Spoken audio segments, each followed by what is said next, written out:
when I think about the people in the past, like the legacy that they've left and how that's influenced and formed my faith, I think that the giving that we can do now, like the giving that I can do now, could potentially, form someone else's faith.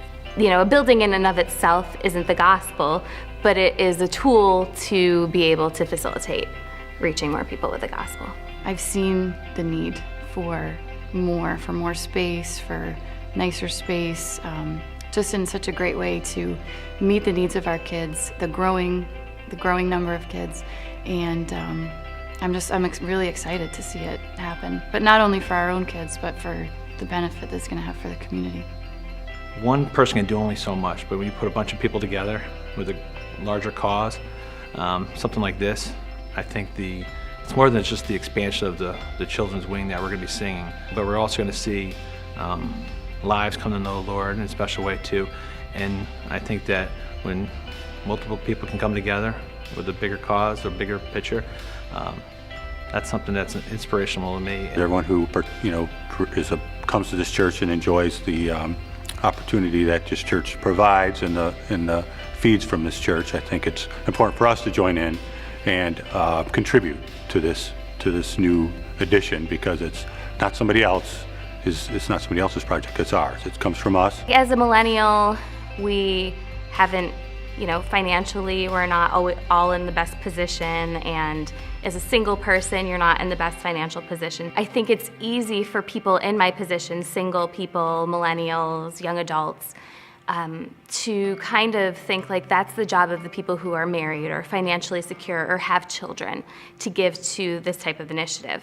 And I felt really convicted, like, no, this is my job. I don't believe generosity is optional as a believer, someone who follows Christ, because he's been so generous to us. He's fulfilled our greatest need, rescued us from sin, and rescued us ultimately from hell. So I think it's a natural extension of our love and appreciation for all Christ has done in our lives.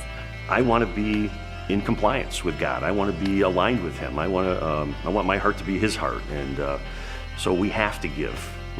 We're called to do that. It does feel really good when you're able to see the fruits of your giving. It's powerful. It really is. It makes you want to give more. It's so important to show the world that these things are not our God. The cars and the houses and the 401k, those are not our God, okay? He's our God. And I think giving lavishly shows the world that. Within our family, the way we try to integrate generosity is sacrificing our time, our availability, our home, our finances.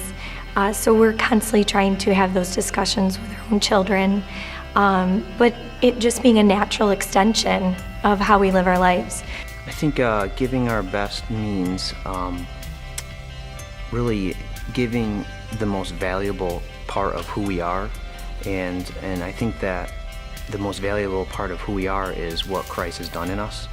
And so if I'm giving my best, then hopefully I would be giving in that same way, that I would hopefully be able to give people the opportunity to see how much God loves them and how much He paid for us, and then that would hopefully transfer into their life in the same way it's transferred in my life, which is through entire life transformation.